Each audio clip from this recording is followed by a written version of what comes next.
O ministro da Fazenda, Fernando Haddad, apresentou hoje mais detalhes sobre as medidas propostas pelo governo para compensar o que seria arrecadado com a tributação do IOF, Imposto sobre Operações Financeiras.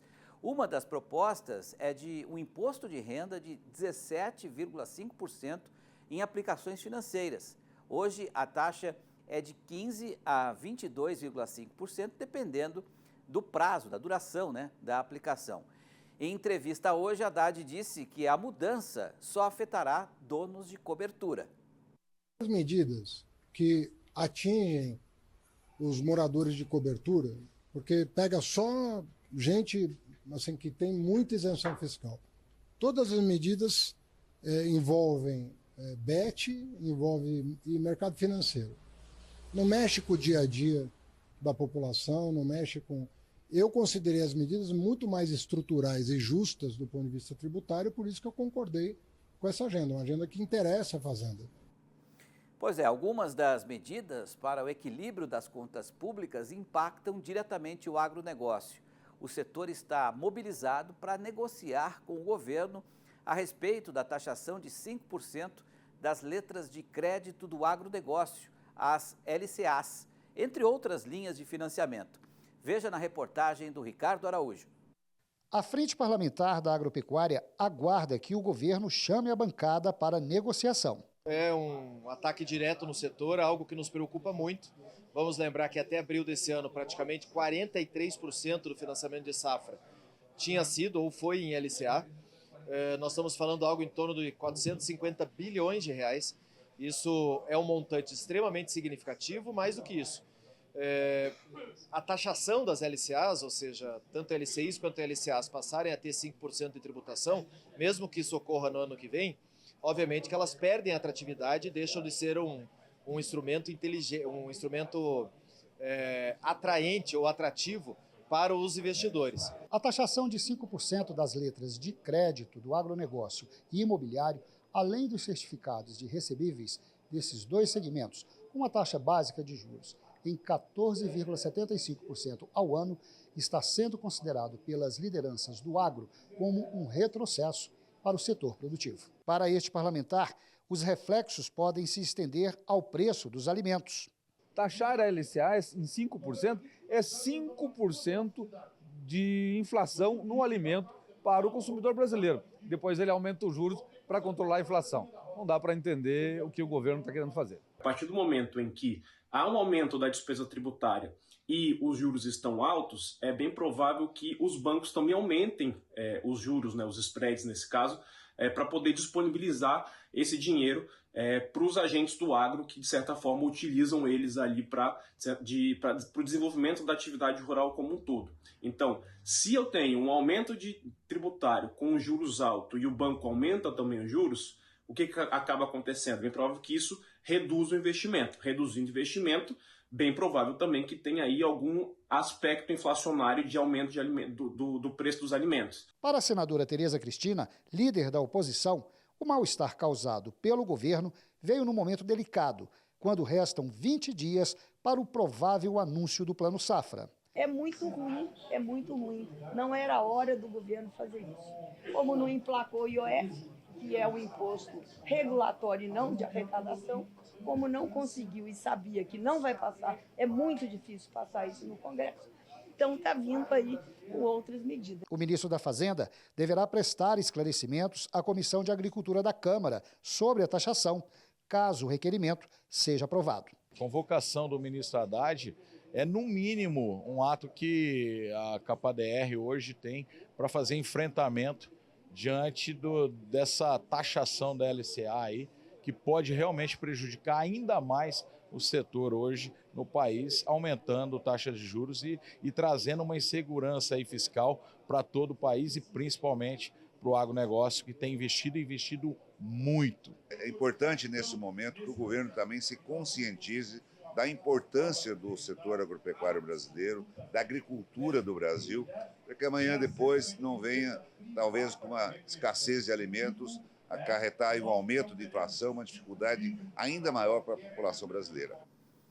Bom, Vamos falar com o professor de Economia da USP, o Celso Grise, né, para poder analisar um pouco essa situação, né, professor? Porque a gente sabe que essas medidas têm que passar pelo Congresso, né, para que elas sejam referendadas, mesmo depois de ser uma medida provisória.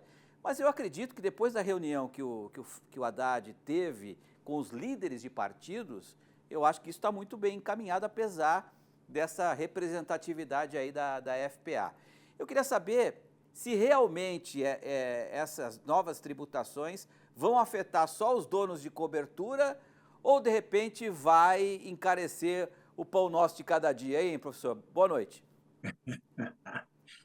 Boa noite, Petri. Prazer estar com você, com toda a sua audiência. Eu quero dizer uma coisa, Petri. Ministro Haddad é infeliz ao usar essa expressão. Por quê?